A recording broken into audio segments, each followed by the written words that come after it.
Alright, we got the well switch here. So this is a couple of little tricks you can do to have easier use with your well, or just be able to monitor it or use it during a power outage. So on this one, we have our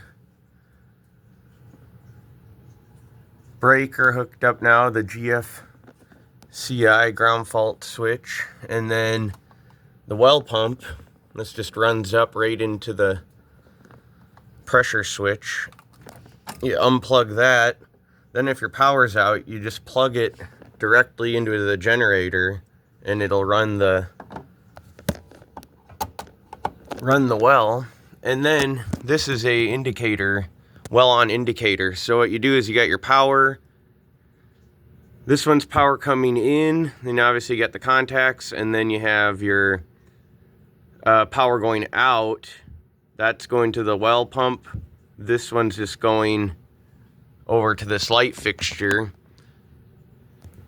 Yeah, quite a bit of water pressure now, but if we force and hold it on, you can see the contacts will go, and boom, the pump's running down on the ground, and then the light turns on, and there, it automatically turns off. Then you know that your pump isn't just running dry, because this is a 48-foot well, and the water is about 30 feet down at times, so we run out of water. But that's just a little tip, and just this power, backup power switch. It's much easier to just jump in there instead of, clamping some leads on quick for temporary power outage or back feeding another plug to power the board. It's just easier to unplug the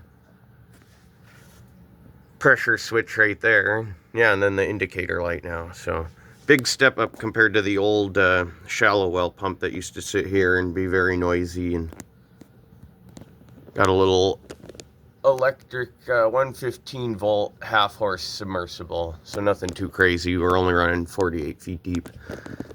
And this huge pressure tank, I got this at the dump for free.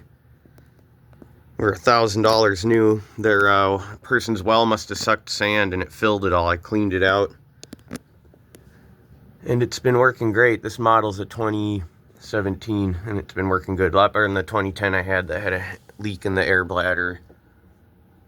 Nothing leaks down there.